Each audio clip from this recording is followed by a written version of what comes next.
Radio Malyavant गोष्ठी बेतार केन्द्र को आपण मानक स्वागत।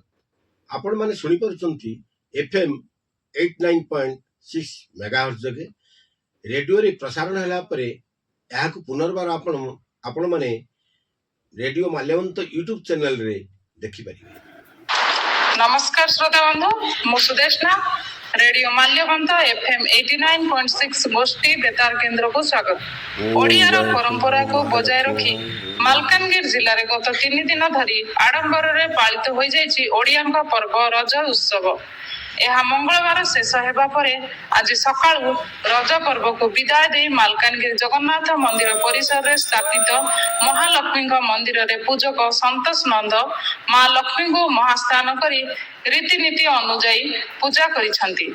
ठीक सेहीपरि मालकानगिरी जिलार साही बस्तीर महिला माने घर दांडरे पीढ़ा उपरे शिलपुआ रखी बसुमती स्नान करी मां वसुधा को पूजा करिसंती। आउ केतक महिला शिलपुआ निकटरे परिबा कटा पनिकी कोदाल शाबल दा कुराड़ी हल लंगल विभिन्न घरोई उपकरण चाष सामग्री रखी मां धरित्री को पूजा करिसंती। शेष रजबासी दिन यहाँ कही भूई शीतला बसुमती स्नान बसुमाता पूजा वसुधा पूजा बोली कही थांती।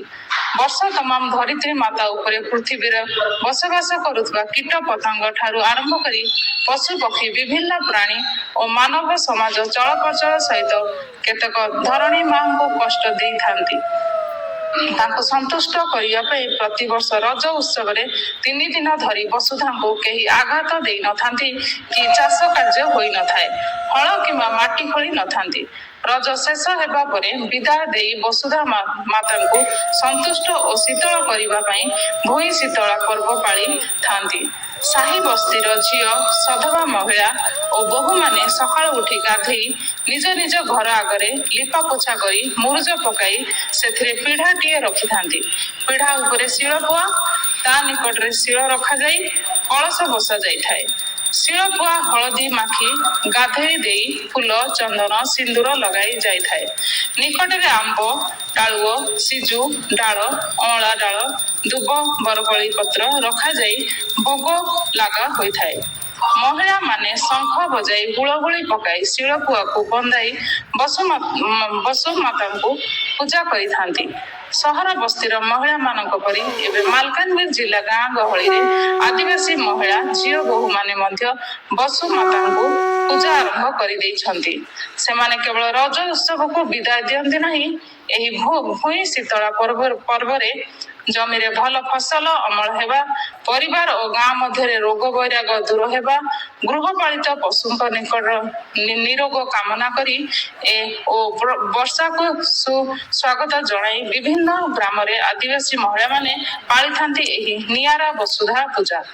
ग्रामर समस्त धांगड़ा और धांगड़ी महिला पुरुष माने एकत्र होई वसु माता को संतुष्ट करिया पे नुआ कुलारे अरुआ चाउल दुब लिया खई सिंदूर हलदी गोबर नहीं जाई थांती।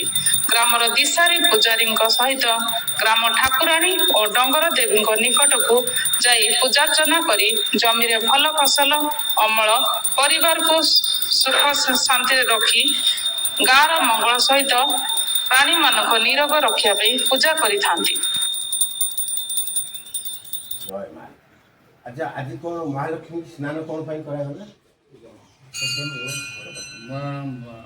आमर 3 दिन धरिकी रज पर्व चलता बसुमती रज पालन करा। बसुमती विश्राम नहीं 3 दिन पर जो रजस्वला दश निवारण बसुमती स्त्री लोक मैंने घरे घरे महालक्ष्मी स्नान कर बसुमती स्नान कराइले। महालक्ष्मी मंदिर आमर पंचामृत आमर पैड़ पानी दही घौ घी शरबत सब पकईकि महास्नान ठीक 3टा ब्रह्म मुहूर्त कराला। तापर महालक्ष्मी बेश प्राह श्रृंगार करागला। आज महालक्ष्मी की भेष? आज महालक्ष्मी राजराजेश्वरी भेष राजराजेश्वरी भेष कराई और ताले महालक्ष्मी रज 3 दिन भी विश्राम नहीं ताले आज महास्नान करागला। ମାନେ ବ୍ରହ୍ମ ମୁହୂର୍ତ୍ତ ତିନିଟା ବେଳକୁ। ତିନିଟା ଠିକ୍ 3ଟା ରାତିରେ ବ୍ରହ୍ମ ମୁହୂର୍ତ୍ତରେ ମହାଲକ୍ଷ୍ମୀ ସ୍ନାନ କରାଗଲା ଆଉ ତାଙ୍କର ସେଇ ରଜସ୍ୱଳା ଦୋଷ ତାଙ୍କର ଦେହରୁ ଗଲା। ମହାଲକ୍ଷ୍ମୀ ପବିତ୍ର ହେଇକି ବସିଲେ। ଜୟ ମା। ସକାଳ ଆସି ଦର୍ଶନ କଲେ ମହାଲକ୍ଷ୍ମୀଙ୍କର ଆଉ ପୂଜା ଭୋଗରାଗ ଚାଲିଛି। ଧନ୍ୟବାଦ। ଠିକ୍ ଅଛି। ଯେ ଆମର ରଜ ତ ସରିଗଲା, ଆଜି କ'ଣ ଏମିତି ସବୁ କରୁଛନ୍ତି କ'ଣ ଏଇଟା? ଆମର ହେଉଛି ଓଡ଼ିଶାର ହେଉଛି ପ୍ରସିଦ୍ଧ ରଜ ପର୍ବ ଓଡ଼ିଆମାନଙ୍କର 3 ଦିନ ଆମ ରଜ ପାଳନ କରାଯାଏ। ଚତୁର୍ଥ ଦିନଟି ହେଉଛି ବସୁମତୀ ସ୍ନାନ। ବସୁମତୀ ମାଆକୁ ଆମେ ହଳଦୀ ମେଥି ଘିଅରେ ସ୍ନାନ କରାଯାଏ। ତାପରେ ଆମେ ଫୁଲ ଚନ୍ଦନ ଧୂପ ଦୀପ ଦିଆଯାଏ। ସେଥିରେ ଲଙ୍ଗଳ ଲୁହା ଖଣ୍ଡେ ଥୁଆଯାଏ, ଶିଳପୁଆ ଥୁଆଯାଏ ଆଉ ଧୂପ ଦେଇ ମାଆଙ୍କୁ ସ୍ନାନ କରାଯାଏ। କ'ଣ ପାଇଁ ଏମିତି କରାଯାଏ? ଏ ଯେଉଁ ସେଇଟା ହେଉଛି ମାଆଙ୍କୁ 3 ଦିନ ରେଷ୍ଟ ଦିଆଯାଇଥାଏ। ରଜ 3 ଦିନ ସେମାନେ ବସୁମତୀ କି ମାଆଙ୍କୁ କିଛି କରାଯାଏ ନାହିଁ। ଚତୁର୍ଥ ଦିନ ତାଙ୍କୁ ସ୍ନାନ କରାଯାଇ ଭୂମି ଦଳନ କରାଯାଏ। ଏକୁ କ'ଣ କହନ୍ତି? ବସୁମତୀ ସ୍ନାନ କୁହନ୍ତି। ବସୁମତୀ ସ୍ନାନ। ଆଚ୍ଛା।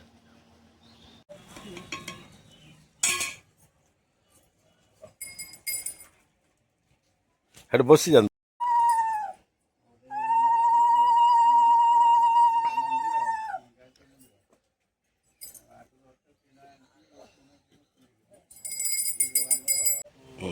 କ'ଣ କହିଲେ?